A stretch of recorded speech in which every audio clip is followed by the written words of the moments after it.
नमस्कार। Shankar study point में सभी विद्यार्थियों का स्वागत है। मैं आलोक तिवारी आज आप सभी लोगों के लिए बाल विकास एवं शिक्षा शास्त्र से 50 क्वेश्चंस को लेके आए हैं। चलिए शुरू करते हैं। पहला यहाँ पे शिक्षा मनोविज्ञान का अध्ययन अध्यापक को किस लिए करनी चाहिए। तो किस लिए करनी चाहिए, ताकि इसकी सहायता से अपने शिक्षण को अधिक प्रभावशाली बना सके।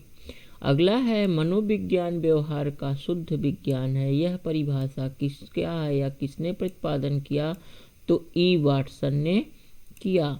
अगला है मनोविश्लेषण आत्मक प्रणाली के जन्मदाता कौन है, तो कौन है, सिगमंड फ्रायड हैं। अगला है वर्तमान समय में मनोविज्ञान है व्यवहार का विज्ञान है। अगला है शिक्षा मनोविज्ञान का विषय क्षेत्र नहीं है। कौन सा नहीं है, शैक्षणिक मूल्यांकन। शिक्षा किसी निश्चित स्थान पर प्राप्त की जाती है। यह कथन शिक्षा की किस अर्थ में प्रयुक्त होता है, तो किस अर्थ में प्रयुक्त होता है, शिक्षा का संकुचित अर्थ। अगला है साइकी का अर्थ है मानवीय आत्मा या मन। चलिए आगे चलते हैं। आगे है हम लोगों का मनोवैज्ञानिक को व्यवहार का विज्ञान किसने कहा है, तो किसने कहा है, वाटसन ने कहा है। अगला है मनोवैज्ञानिक मन का वैज्ञानिक अध्ययन है, जिसके अंतर्गत न केवल बौद्धिक अपितु संवेगात्मक अनुभूतियों उत्प्रेरक शक्ति तथा कार्य या व्यवहार में सम्मानित है। यह कथन किसका है, C.W. वैलेंटाइन का। अगला है मनोविज्ञान है, तो क्या है, आत्मा का विज्ञान, मन का विज्ञान है, चेतना का विज्ञान। तीनों बोल सकते हैं, आत्मा का विज्ञान, मन का विज्ञान और चेतना का विज्ञान। मानव मन को प्रभावित करने वाला कारक है व्यक्ति की रुचियां, अभिक्षमताएं, अभियोग्यताएं, वातावरण। मनोविज्ञान को शुद्ध रूप या शुद्ध विज्ञान मन है, किसने कहा है, जेट्स ड्रेवर ने कहा है। शिक्षा मनोविज्ञान है, मनोविज्ञान का एक अंग है। अचेतन मन का अध्ययन किया जाता है मनोविश्लेषण विधियों द्वारा। शिक्षा मनोविज्ञान के अध्ययन का उद्देश्य क्या है, विद्यार्थियों द्वारा किसी बात के पीछे जाने को प्रभावित करना। अगला है मनोविज्ञान शिक्षा के क्षेत्र में सहायता देता है तथा स्पष्ट करता है शिक्षा के उद्देश्य की।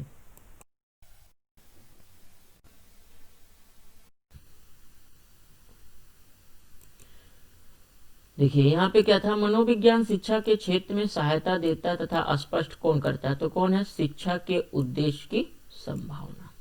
अगला है शिक्षक को शिक्षा मनोविज्ञान के अध्ययन की प्रत्यक्ष आवश्यकता नहीं है। शारीरिक सुडौलता।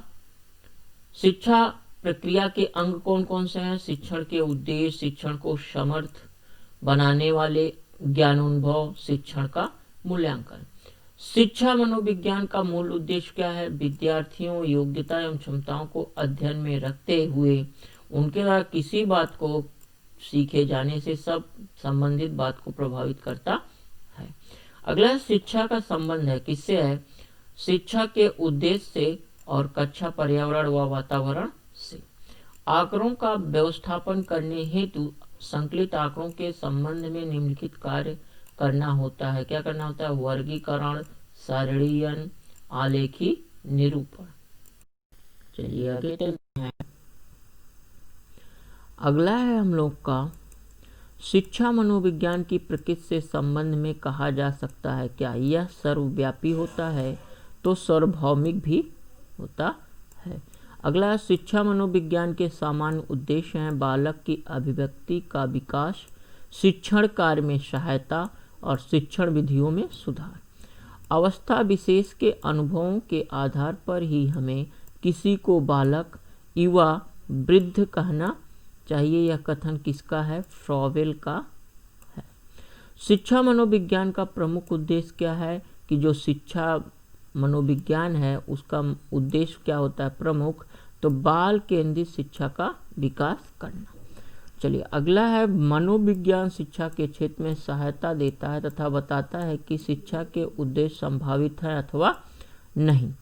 सीखने की प्रक्रिया के अंतर्गत शिक्षा मनोविज्ञान अध्ययन करता है, किसका अध्ययन करता है? प्रेरणा और पूर्वबंधन के प्रभाव का अध्ययन करता है। अगला है, शिक्षा मनोविज्ञान में जिन बालकों के व्यवहार का अध्ययन किया जाता है वह कहलाते हैं, क्या कहलाते हैं?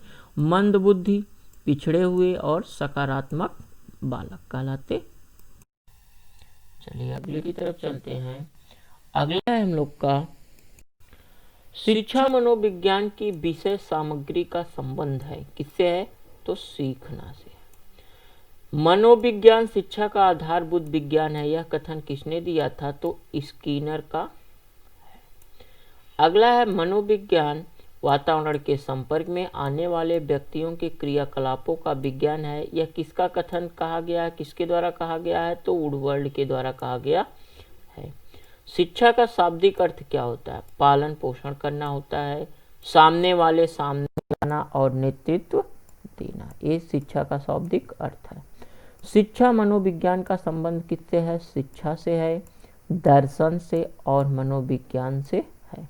मनोविज्ञान शब्द के समांतर अंग्रेजी भाषा के शब्द साइकोलॉजी की उत्पत्ति किस भाषा से हुई है? किस भाषा से हुई है? ग्रीक भाषा से हुई है। शिक्षा मनोविज्ञान की उत्पत्ति मानी जाती है वर्ष 19। चलिए अगला है, सफल एवं प्रभावी शिक्षण अधिगम प्रक्रिया के लिए आवश्यक है। शिक्षण अधिगम सामग्री का प्रयोग एवं शिक्षा मनोविज्ञान के सिद्धांतों का प्रयोग। चलिए अगले की तरफ चलते हैं। अगला है हम लोग का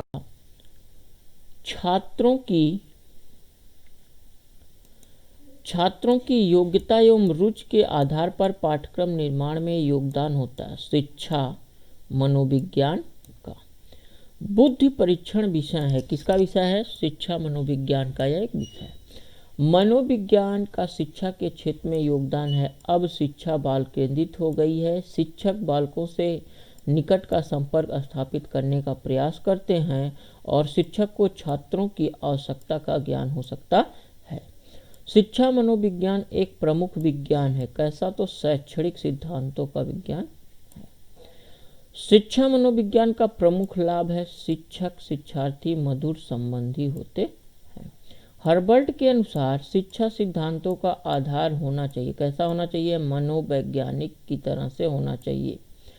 अवस्था विशेष के आधार पर ही हमें किसी को बालक युवा एवं वृद्ध कहना चाहिए। यह कथन किसका है? तो यह कथन किसका है? फ्रॉवेल का है। गेट्स के अनुसार शिक्षा विज्ञान की सीमा है स्थिर एवं परिवर्तनशील। चलिए अगले की तरफ चलते हैं। अगला है हम लोग का शिक्षा मनोविज्ञान के क्षेत्र में विज्ञान और विधियां सम्मिलित हैं जो सीखने की प्रक्रिया से अधिक अच्छी प्रकार समझने में सहायक। यह कथन किसका है? तो लिखा। वर्तमान समय में शिक्षा मनोविज्ञान की आवश्यकता समझी जाती सर्वांगीण विकास में।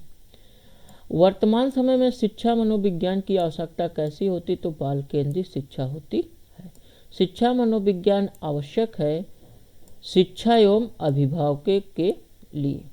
कैली के अनुसार शिक्षा मनोविज्ञान के उद्देश्य कितने थे? तो कितने थे? तो 9 थे।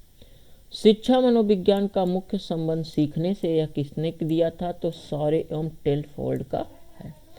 गेट्स के अनुसार शिक्षा मनोविज्ञान की सीमा है अस्थिर एवं परिवर्तनशील। शिक्षा मनोविज्ञान का वर्तमान स्वरूप कैसा है? तो कैसा होता है? यह हमारा व्यापक होता है। गौरीसन के अनुसार शिक्षा मनोविज्ञान का उद्देश्य कैसा है? तो कैसा है? व्यवहार का ज्ञान। शिक्षा मनोविज्ञान का उद्देश्य कोलेशनिक के अनुसार कैसा होता है? तो शिक्षा की समस्याओं का समाधान करना। अगला है स्किनर के अनुसार शिक्षा मनोविज्ञान का विशिष्ट उद्देश्य है बालों को के मानवीय व्यवहार अनुरूप शिक्षा के स्तर उद्देश्य को निश्चित कराने में सहायता करना। बालकों, यहाँ पे क्या होगा? बालकों। चलिए अगले की तरफ चलते हैं। अगला है हम लोग का यह कथन किसका है? शिक्षा मनोविज्ञान के क्षेत्र में वह सभी ज्ञान और विधियां सम्मिलित हैं जो सीखने की प्रक्रिया से अधिक अच्छे प्रकार समझने में सहायक है। तो अमेरिका में प्रकाशित प्रिंसिपल ऑफ साइकोलॉजी, यहाँ पे क्या लिखा है, साइकोलॉजी के लेखक हैं। तो कौन है प्रिंसिपल ऑफ साइकोलॉजी के? William James. समय सारणी में गणित विज्ञान कठिन विषय के कालांश पहले क्यों रखे जाते हैं? मनोविज्ञान के आधार पर। सफल एवं प्रभावशाली शिक्षण अधिगम प्रक्रिया के लिए आवश्यक क्या है? तो शिक्षण अधिगम सामग्री का प्रयोग एवं शिक्षा मनोविज्ञान के सिद्धांतों का प्रयोग। शिक्षा मनोविज्ञान का क्षेत्र कैसा होता है? तो कैसा होता है? यह हमारा व्यापक होता है। ये आज थे पर्यावरण, बाल विकास एवं शिक्षा शास्त्र से अति महत्वपूर्ण क्वेश्चन। हमारा टेलीग्राम चैनल है शंकर स्टडी पॉइंट और व्हाट्सएप नंबर है 7380800644। शंकर स्टडी पॉइंट चैनल को सब्सक्राइब करें, शेयर करें, लाइक करें और बेल आइकन को प्रेस करें जिससे आने वाली सभी वीडियो को विद्यार्थी सबसे पहले देख सके। थैंक्स।